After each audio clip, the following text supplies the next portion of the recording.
In the last lecture, we installed Express for our Node.js project and we also created an Express app. So if I go to VS Code, here we have created an Express app by calling this Express method. Now, using this app object, we are going to start the web server and listen to incoming requests. For that, on this app object, we have a method called listen. And using this listen method, we can start the web server and we can listen to any incoming requests. So before I show you how you can use this listen method to start the web server and listen to incoming requests, before that, let's have a theoretical understanding of what this listen method actually does. So let me save the changes here and let's go to our slides. So this listen method, it is a crucial function in Express.js application, and its primary and most fundamental use is to start the web server and make it listen for incoming HTTP requests on a specified network port. Without this app.listen method, your Express application is just a set of configurations containing routes, middlewares, etc. that exist in the memory. It's not running as a server and it cannot receive requests from a web browser or another client. So in order to make your Node.js application accept requests from a client, you need to call this app.listen method. When you call the listen method on the app object in your Express application, there are three things which happens. The first thing what listen method does is it initializes the server. So it creates an HTTP server object internally using Node.js built-in HTTP module. And then it binds that HTTP server to a port. It instructs the operating system to bind this server, which it has created, to a specific port number on the computer's network interface. And this port is a unique address that allows the server to receive network traffics intended only for it.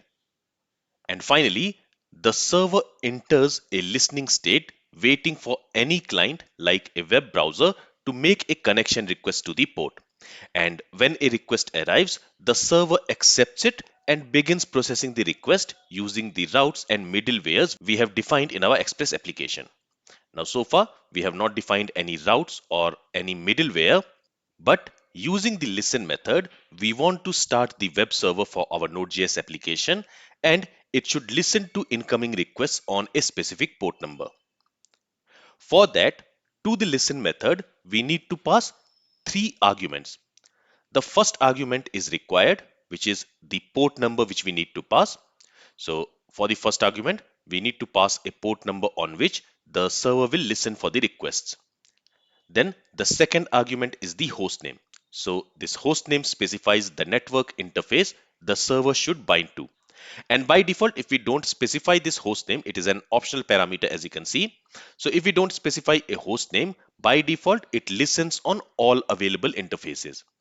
And if you specify a host name like localhost or the IP address for the local host like 127.0.0.1, then the server will only be accessible from the same machine where it is running. And this is common for local development. And finally, we can also pass a callback function, and that is also an optional parameter. And this function will be executed once the server has successfully started and it is listening on the specified port. And it is a perfect place to log a message to the console confirming that the server is up and running. So now that we know what is the use of this listen method and how it works, let's go ahead and let's use it in our Express application. So here to this listen method, we need to pass one mandatory argument, which is the port number. Here I can pass 3000 as the port number, or if you want to use any other port number, you can also specify that. But here, instead of directly passing the port number, what I'll do is first I'll create a variable. I'll call it as port and I'll assign 3000 as the port number. And here I'm going to pass this port to this listen method. Okay, so this is the first argument which we need to specify. Then the second argument is an optional host name. So here, if you want, you can specify localhost like this. Okay, and now as the third argument, which is again an optional argument, we can pass a callback function And this callback function will be executed as soon as this listen method has started the web server, and once the web server is ready for handling any request. So inside this, we can write any logic which we want to execute as soon as the web server is up and running. So here I'll simply log a message saying that Express server is up and running.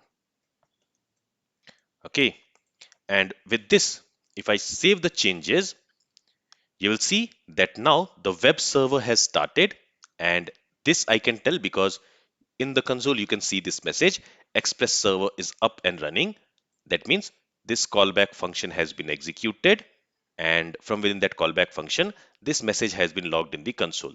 So this is confirming that this listen method has started the web server, and now it is ready to take any incoming request. It is ready to handle any incoming request. So in this way, we have created and started the server.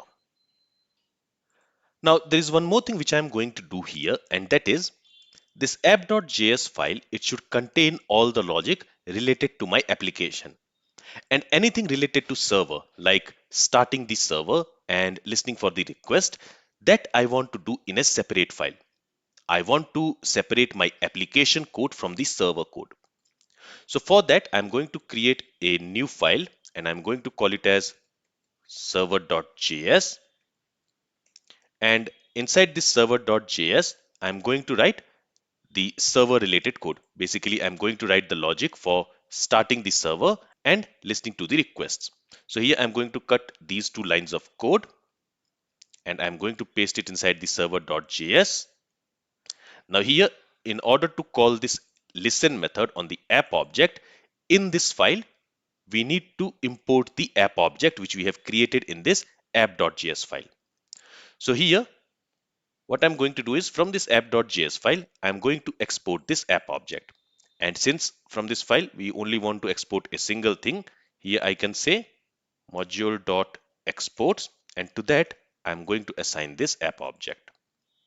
So basically, I'm exporting the app object from here. And now in the server.js, I can go ahead and I can import that app object using this require function. Okay, so to require the app object, we need to specify the path of this app.js file here, because from this app.js file, we are exporting this app object. So here we need to specify the path of app.js. So it is in root folder and the file name is app.js. Now .js extension we don't need to specify. So here we can simply say app, the name of the file. And this is going to return us this app object which we are exporting from here. So I'm going to store it in a variable, and I'll simply call it as app. And now on that app object, we are starting our server and listening to requests. With this, now the starting file for this Node.js application should be server.js and not app.js. The app.js is going to contain all the application related code, and the server.js is the one which is going to start the server using this listen method on that app object. So now our entry point should be this server.js file. So in the package.json, first of all, I'll change the entry point to server.js. Okay. And in the start script, instead of executing app.js, now we want to execute server.js. And with this, if I save the changes, I do not see any message saying the Express server is up and running. Let me save the changes again. Or maybe since we have changed the main entry point, what I'll do is I'll stop the terminal here. So for that, I can press Control C, and then it is asking for the confirmation. You can type Y and press enter. And let's start the server again by running npm start command. And internally, it is going to execute this script. Okay, with this, if I press enter, let's see if it is showing that message or not. So now you can see, we can see this message, Express server is up and running. So now this callback function has been executed, and that simply means that our web server is now up and running. So now in the next lecture, we will see how we can implement routing using Express.js. This is all from this lecture. If you have any questions from this lecture, then feel free to ask it. Thank you for listening and have a great day.